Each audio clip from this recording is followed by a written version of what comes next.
अस्सलाम वालेकुम। उम्मीद करती हूँ आप इस गर्मी में ठीक होंगे। जनाब, आपको पता है कि आजकल सूरज का पारा जो है वो काफ़ी चढ़ा हुआ है, और हम जो पंजाब में, लोअर पंजाब में लोग रहते हैं ना, या कराची में या सिबी में, आए हाय बेचारे सिबी वालों को क्या हाल होता होगा।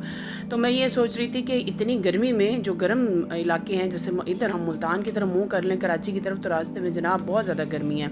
तो यहाँ पर भी यही हाल हुआ जी। हमारा 3-4 दिन पहले जो है गर्मी ने हमें वाह वाह सताया हुआ था। तो हमने मिल के अपने, मेरी कुछ फ्रेंड्स ने, हमने प्लान किया कि चलो जी चलते हैं ठंडे इलाके की तरफ। लो जी, हमने अचानक से ही अपने जो है तो बैग शैग पैक किए, मुँह चुका और साथ में बैग चुके और तुर पड़े।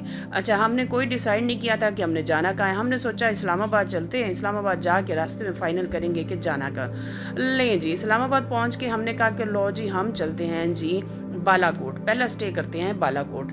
हमने मुंह कर लिया जी, मोटरवे पे चढ़े। मोटरवे से जब हम मनसेरा पहुंचे तो ये जो आपको गुफा नज़र आ रही है, बकौल मेरे भतीजे, ये हमने 3 गुफाएं आई जी। 3 गुफाएं हमने, यानी टनल, ये सुरंग्स, ये लंबी सारी मानसेरा के पास जो 2 सुरंग्स आती हैं, ये हमने क्रॉस की। ये देखिए कितना खूबसूरत मंजर है।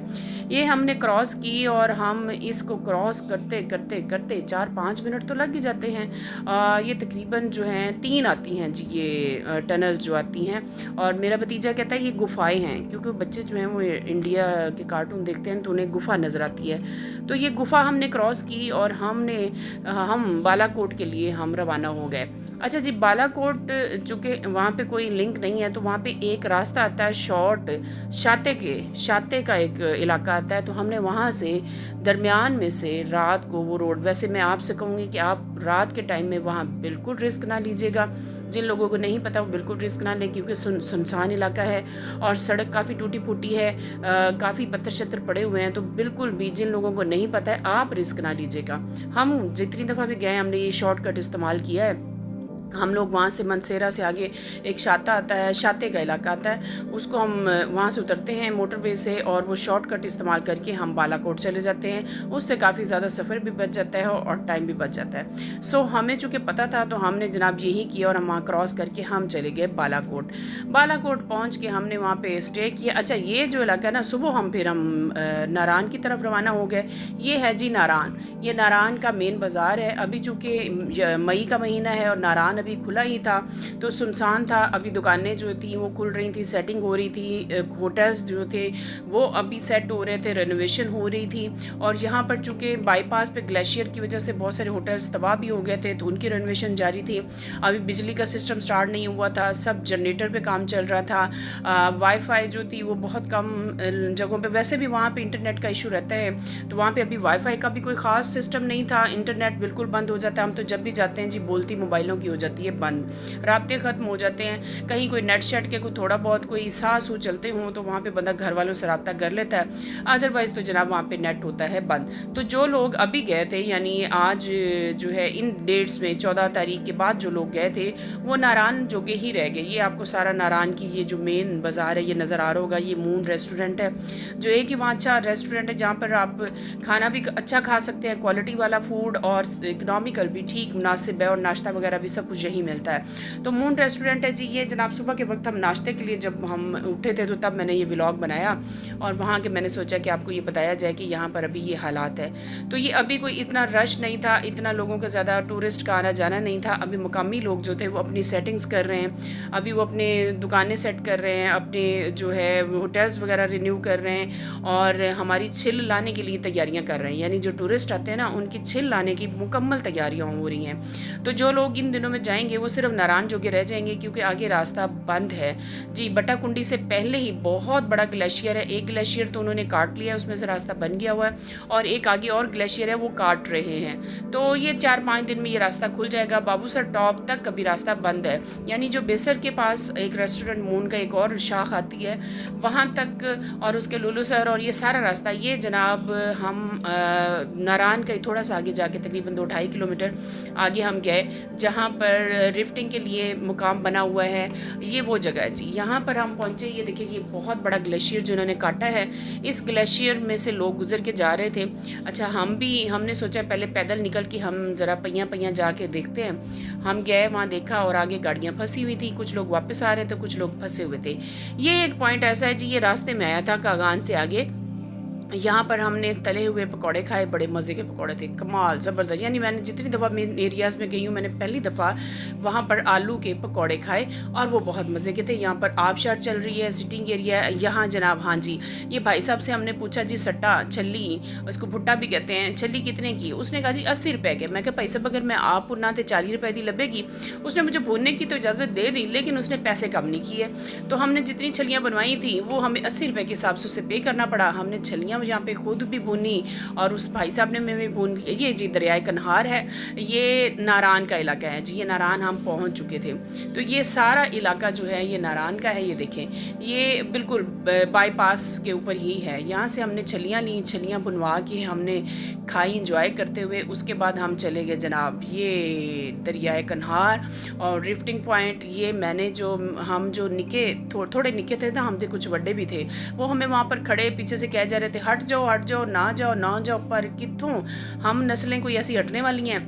मैंने जनाब, हम लोग नीचे उतरे, बर्फ़ से वो जो ग्लेशियर था उसके ऊपर से हम फिसलते फिसलते नीचे आए और ये पत्थरों के ऊपर चढ़ के मैंने जो है इन्हीं पत्थरों पे चल के आ सको तो आओ। मेरे घर के रास्ते में कोई कैक्शा नहीं, यहाँ पे कैक्शा नहीं थी। इन्हीं पत्थरों पे चल के मैंने अपनी वीडियो बनवाई, फ़ोटो बनवाए और ये देखिए कोई शोखियाँ मारी और बचते बचाते मैं यहाँ से फिर आगे मेरी जाने की हिम्मत नहीं हुई। मैं कहा ना पई, यहाँ पर मैं डिग पई तो जब तक वो मुझे निकालने के लिए आएंगे तब तक हो सकता है मैं फौत शौत हो जाऊँ। तो आप इस तरह का रिस्क ना लीजिएगा और ख़ास तौर पे छोटे बच्चों को तो बिल्कुल भी रिस्क नहीं लेने देना। और आप यहाँ से जनाब निकलें और निकल के आके आप वापस आ जाएं। हाँ जी, ऐसे ही जैसे मैं आ रही हूँ, तो बिल्कुल रिस्क ना लीजिएगा। उसके बाद ख़तरनाक सी जो बर्फ़ का पहाड़ था वो निकल के फिर हम इस ग्लेशियर के अंदर आ गए जी। ये ग्लेशियर हमने यूँ आगाह जाकर देखा और आगे जाके पता चला कि जी आगे रोड है बंद।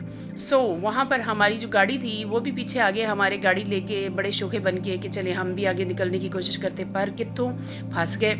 यहाँ पर सारी गाड़ियों की लंबी लाइनें लगी, हमने उनको पीछे रिवर्स करवा के निकाला और वापस आ गए। लो जी, वहाँ से हम निकल के आ गए जी सीधे माल रोड पे। देखिए ज़रा क्या बात है जनाब, यानी रातों रात हमने एबटाबाद से शॉर्टकट लिया और हम आगे नतिया गली स्टे किया और दूसरे दिन हम वहाँ उठ के हम आगे सीधे। ये मैं आपको दरमियान में सब कुछ मिक्स दिखाऊंगी। मतलब बिल्कुल नहीं, ये है जीपीओ चौक, आपको पता है ना, अब मशहूर चौक है जी। यहाँ पर फ़ोटो बनवाना और वीडियो बनवाना ये तो फ़र्ज़ है जी हर टूरिस्ट पे। और जब हम नतिया गली से आगे निकले वापस तो ये मरी से निकले तो ये जी बंदरों, ये मैंने इनके पास खड़े होकर इनसे कुछ बातें की, इनसे पूछा कि आखिर तुम लोग इस तरह चपटते क्यों हो हम पर, केले और जो भी चीज़ तुम्हें नज़र आती है तो तुम हम लोगों से खो क्यों लेते हो, इंसानों की तरह क्यों नहीं लेते। वैसे इंसानों की तरह से बात आई, इंसान ही तो खोते हैं, इंसान ही तो छीन के खाते हैं, ये तो बेचारे बंदर हैं ना, इन्हें क्या पता जी। तो मैंने इनसे कुछ गपशप लगाई, बातचीत की और फिर हम निकल पड़े जी वापस। ये देखिए जी, ये आ गए हम वापस, यानी हमने अब सोच लिया कि हमने जाना है वापस।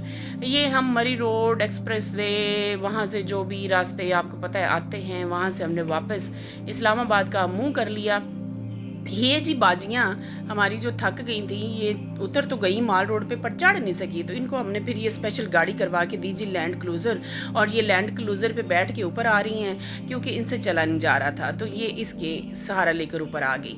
ये मैंने थोड़ी सी वहाँ पर वीडियो बना ली जी। आहो जी, मैंने ये माल रोड पर, चूँकि दोपहर का टाइम था, धूप शुभ थी, बहुत तेज़ धूप थी, ये थोड़े बहुत बादल आए हुए थे। ये देखिए अमामुन्नास वहाँ पर फिर रही है, आ जा रही है, रश अभी नहीं था, रात के टाइम में रश ज़्यादा होता है, बारिश कभी भी हो सकती है, लेकिन अभी तो धूप थी और साइडों पे जो लूट वाट, ये जो छोटा छोटा वहाँ मुर्शिद की तस्वीरें में नजर आई है, गाड़ी वाले ने लगाई थी, दिल जो था वो बाग हो गया जी, और वो खिल के बगीचा हो गया। लो जी, हम आ गए वापस जी। और रात को हम जब साहिवाल पहुँचे तो यहाँ पर हमें वो भरपूर गर्मी ने हमारा इस्तकबाल किया, और आज सुबह से सूरज भाई जो है मुँह चढ़ा रहे हैं जी। ये था मेरी पूरे टूर का जो मैं 4-5 दिन वहाँ पर गुजार के आई हूँ, अच्छे मौसम में, बहुत मज़े के मौसम में। आप भी जाएँ तो एहतियात से जाइएगा, एहतियात से जाइएगा, ध्यान से जाइएगा, इंजॉय कीजिएगा और बच्चों का बहुत एहतियात कीजिएगा। और ये जनाब अपना सामान साथ ले जाइएगा, ठंड शंड कोई नहीं है, कपड़े अब नॉर्मल ले जा सकते हैं। इंजॉय करें और बताइएगा ये मेरा व्लॉग कैसा लगा, कमेंट्स में अपने विचार ज़रूर साझे कीजिएगा। रब तुहानू खुश रखे, रब तुहानू सोने सोने पुत देवे। मेरे चैनल को भी सब्सक्राइब कर दीजिएगा, हाँ जी।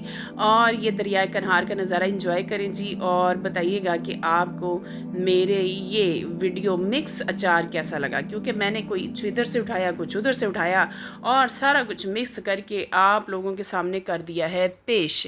तो बताएं अपने हिसाब से कि आपको ये कैसा लगा। बहुत शुक्रिया। जीते रहिए, बसते रहिए, जींदे रहो, बसते रहो, हंसते रहो, अगे लग के नसते रहो। अल्लाह हाफिज़।